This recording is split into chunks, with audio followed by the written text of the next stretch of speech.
Welcome to my weekly spiel. Welcome to my weekly spiel. Yada yada blah blah blah. Yada yada blah blah blah. It's time for Margaret's weekly spiel. Greetings and salutations. This is Margaret Franklin of Margaret Franklin Creations, coming to you from beautiful Beacon Arms in Oshawa, Ontario. Today is, let's see. I don't have my glasses on. I can't see the calendar. Today is the 20th? Yeah. Oh, no, it's criminy. Yeah, it's the 21st. Thursday already. I can't believe it. Where did the days go? Oh, yesterday it was too hot to do any work. I ended up, after our group meeting, I went home, I had a bath, I must have soaked for about an hour, then I had a nap, I must have slept for about an hour. Not much work done today, or yesterday. It was too hot to work on my quilt. See, I have here a laundry basket, because if I'm working outside, it keeps my quilt off the ground. And sometimes the concrete balcony can be kind of dusty and disgusting.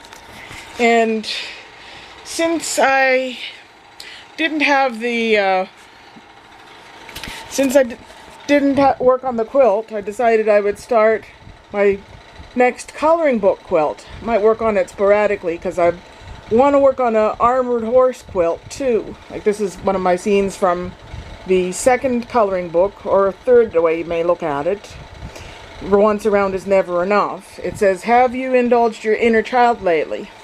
Anyway, I have a funny story. I think I forgot to tell it to you last week. My husband and I both had dental work on the 12th, the day before our anniversary.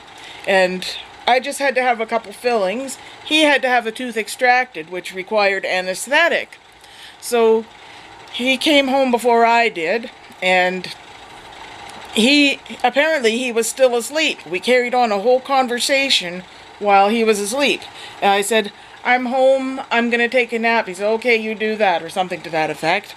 And when he woke up, he couldn't find me, and he called the dentist's office to ask if I'd been taken to the hospital. He was in a bit of a panic because it was 6 o'clock and he didn't see me at home. So after he got off the phone, he opened the bedroom door, and there I was, safe in my own bed, fast asleep. Anyway, what else is new? I was going to talk about what's happening with the Carousel of Friendship.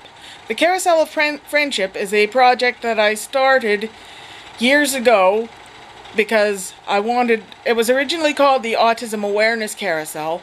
I wanted to build a community carousel by people in the community, mostly folks on the autism spectrum, but anyone else is welcome to participate. And I published a coloring book then too. I'm going to start reissuing it. Design Your Own Carousel Horse. And it had like 24 templates of the classic carousel carvings, but without the trappings, so you could decorate them any way you want to. I'm going to be doing a workshop on this on September 2nd, but my group, the Carousel of Friendship, had been neglected for pretty much nearly a decade. Like, we literally hadn't had a meeting since the day Michael Jackson died. And Mark LaFlame was telling me that there is this person that he knew who was interested in resurrecting the project. And I was under the impression that this guy, Damon, I believe his name is, lived right in the neighborhood, and we were going to have a meeting here at my place on Saturday. But it turns out Damon lives all the way in Europe, and he's affiliated with a few groups, including Autism Speaks. The less said about Autism Speaks, the better. They are evil. Which is also why I changed the name of the Carousel project from Autism Awareness Carousel to Carousel of Friendship, because there were people who objected and said that autism awareness had connotations of the Kirby mentality. And for those of you not familiar with the autism community, Kirby mentality is a bad thing.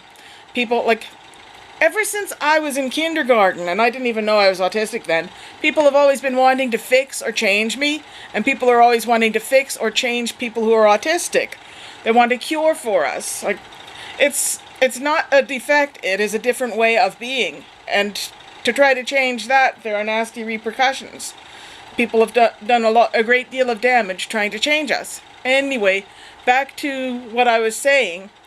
I looked at my group, and somebody else had taken it over as moderator, and I don't even know who this person was, and they totally changed the group. There were a few autism-related posts, but most of it was vulgar memes, and they just spammed it with a bunch of irrelevant nonsense. In fact, there was the same video repeated over and over again of a naked guy hitchhiking, holding a frisbee in front of his schmeckle.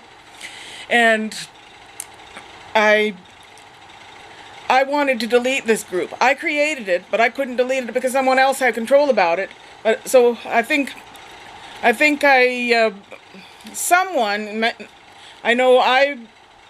objected to a bunch of his posts. It got deleted before Mark Laflamme could look at it for himself. So I'm glad of that.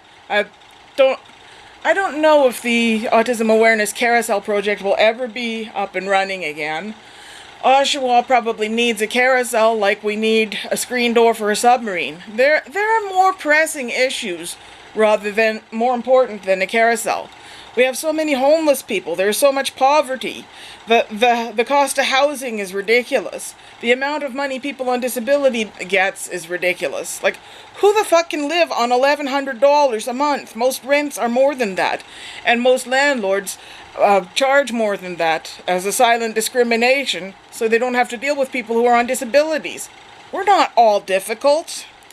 And I don't qualify for disability because my husband makes too much money.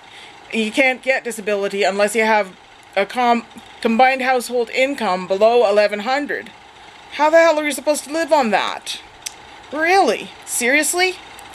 Anyway, I am working on my quilt from my first official coloring book that I did in 1993. And I will show you more when it is finished. Bye-bye. Be back soon. Thanks for watching Weekly Spiel.